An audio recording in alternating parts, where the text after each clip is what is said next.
At a guitar store in Murray burglarized overnight. The entire incident caught on surveillance footage where it appears two men are walking out of the store with several guitars. News specialist Brianna Chavez is live for us tonight in Murray. Brianna, how much did all of the stolen merchandise cost? Yeah, Debbie, well, one of the managers telling us tonight that the men took 11 guitars totaling about $6,000, and that price tag does not include the damage they did to the door behind me here.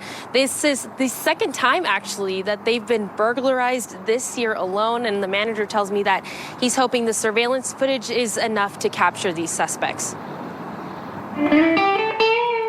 It's the sound of sweet music. Are in Murray. But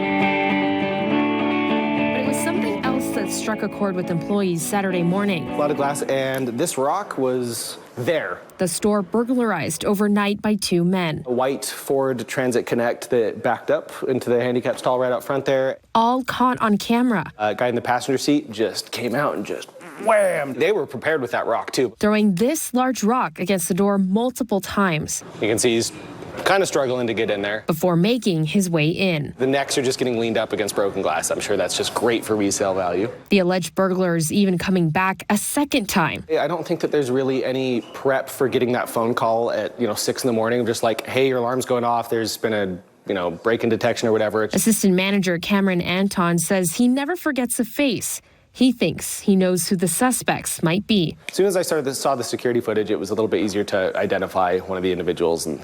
And fun fact, they were in the store yesterday. Footage shows a man who appears to be wearing the same sweatshirt as one of the burglars arriving in what appears to be that same white van seen during the crime. Despite the giant piece of plywood on the door, I think being in this type of industry is just kind of a magnet for that type of behavior. Business, thankfully, was anything but slow. Although we will be able to replace these guitars, hopefully, it still is a bummer.